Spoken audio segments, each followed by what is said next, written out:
आत्मग्लानि कर रहा हो वो कभी भी दूसरे की नज़र में उठ ही नहीं सकता। दूसरा ना, हम दुनिया भर के लोगों को क्षमा कर देते हैं, दुनिया भर के लोगों को माफ़ कर देते हैं, माफ़ कर भी देते हैं, लेकिन अपने आप को क्षमा नहीं कर पाते, अपने आप को माफ़ नहीं कर पाते। अपने हाथ से भी कुछ गलतियां हुई रहती है और उस गलतियों को हम बार बार याद करते रहते हैं और अपने आप को कोसते रहते हैं कि मैं दोषी हूँ, मेरे से ये गलती हुई, मेरे से ये नहीं होना था, या अपने आप को दोष देते रहते हैं। ये करना भी छोड़ दो ना, अपने को भी क्षमा कर दो।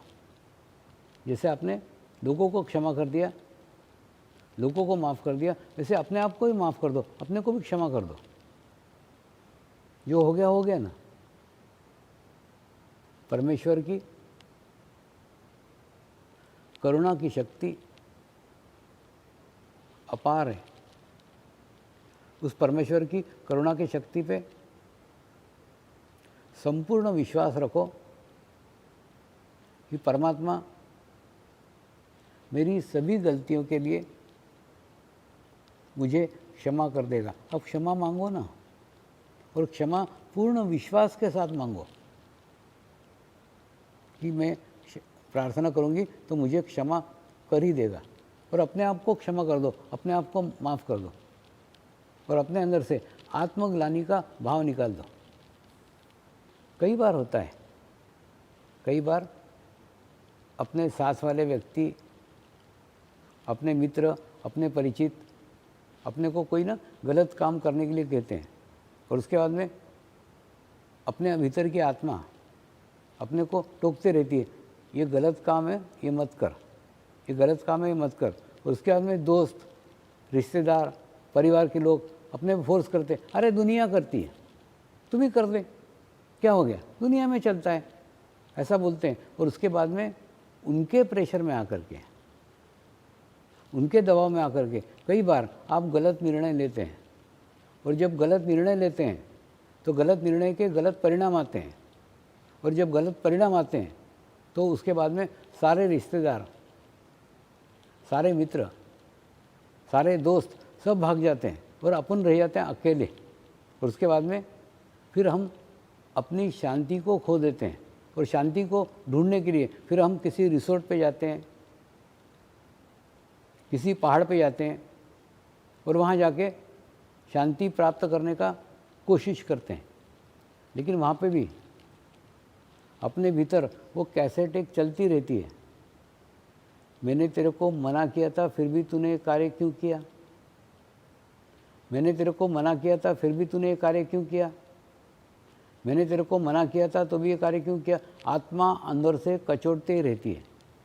तो आप ना दुनिया के से भाग सकते हो, अपनी आत्मा से नहीं भाग सकते।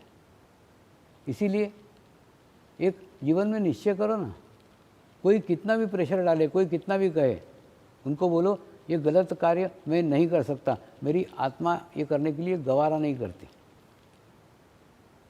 ऐसा को ना बोला चलेगा, वो लोग नाराज़ हो गए चलेगा, वो वैसे भी कहाँ पास रहने वाले हैं, वो बाद में जाने ही वाले हैं, आज चले गए चलेगा। लेकिन ना बोलना सीखो, मना करना सीखो, मैं नहीं कर सकती, मैं नहीं करूँगी। तो ये विशुद्धि का प्रॉब्लम है। आत्मग्लानि का भाव छोड़ दो जो। और दूसरा, वर्तमान में आओ ना, प्रेजेंट में आओ ना। भूतकाल के अंदर क्यों विचार कर रहे हो? देखो, अच्छी चीज़ सोचो कि इतने हजारों लोगों ने स्वामी जी को प्रश्न पूछे थे, लेकिन मेरे को अवसर प्राप्त हुआ, स्वामी जी ने डायरेक्ट मेरे को मेरे प्रश्न के उत्तर दिए, मुझे स्वामी से मिलने का बात चांस मिला।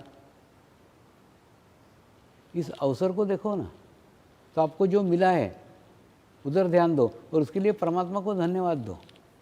जो नहीं मिला है, जो हो गया, उधर ध्यान मत दो। तो जितना वर्तमान में रहेंगे, जितना प्रेजेंट में रहेंगे, उतना वो विशुद्धि चक्र आसानी से खुलेगा। दूसरा, कुछ समय दिन में जब भी आपको टाइम मिले, आप ना आकाश की तरफ देखा करो। दिन का समय हो तो भी देखो, रात का समय हो तो भी देखो, थोड़ी देर आकाश की तरफ देखना प्रारंभ करो तो आप देखोगे आकाश नाशवान नहीं है। तो जैसे आप उसके ऊपर चित्त डालोगे आपका भी चित्त स्ट्रांग होगा, आपका भी चित्त मजबूत होगा। उसके बाद में धीरे धीरे धीरे आपके भीतर का भी आकाश तत्व विकसित होगा और उसके बाद में ये विशुद्धि चक्र की समस्या भी, प्रॉब्लम भी दूर हो जाएगी। मेरे आपको खूब खूब आशीर्वाद है। नमस्कार। जय बाबा स्वामी। बाबा साधना करते हैं